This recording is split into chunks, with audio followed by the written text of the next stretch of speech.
everyone, I'm Trisha Misario, and today I'm reacting to this research paper about language anxiety in Filipino teacher education students. I found it super interesting and relatable, so I wanted to share my thoughts with you.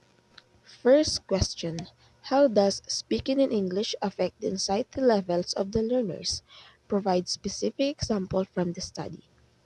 As a student, I found it interesting to see how speaking in English affects the anxiety levels of the learners.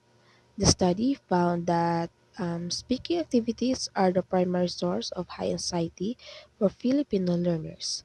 The study also found that learners are afraid of talking to a native English speaker and feel very self conscious when speaking in English in front of an audience of native English speakers. These examples highlight the fear of making mistakes and being judged in front of others, which can be a major source of anxiety for many learners. This information is found in page 5, section 3.1. Question number 2. Why is speaking anxiety identified as a significant predictor of English proficiency? As a student, I understand why speaking anxiety is identified as a significant predictor of English proficiency. The study found that speaking anxiety is the only significant predictor of English proficiency. This is likely because speaking is a more immediate and interactive form of communication, requiring learners to process information and produce language in real time. This can be a very challenging task for learners who are anxious about making mistakes. This information is found in page 5, section 3.4. Question number 3. How do the findings about Filipino learning society align with global research on foreign language anxiety? As a student, I learned that the findings of this study align with global research on foreign language anxiety. The study found that speaking anxiety is a significant predictor of English proficiency, which is consistent with findings from other studies.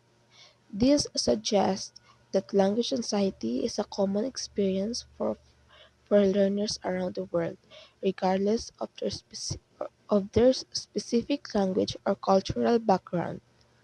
This information is found in page 7, section 3.4. Question number 4. Why do you think error correction causes high anxiety among Filipino learners? As a student, I believe that error correction causes high anxiety among Filipino learners because of the cultural emphasis avoiding mistakes and maintaining a positive image. Filipino learners may feel embarrassed or ashamed when they make mistakes, particularly in front of their peers and teachers. This fear of judgment can make them reluctant to participate in activities where they might be corrected. And this information is found in page 5, section 3.1. Question number 5. How should teachers handle error correction to minimize anxiety in the classroom? As a student, I think teachers should handle error correction in a way that is supportive and constructive. The study suggests that teachers should avoid correcting individual students in front of the whole class.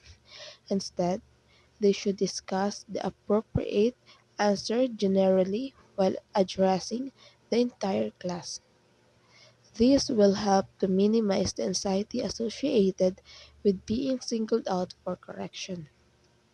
This information is found in page 8, section 4.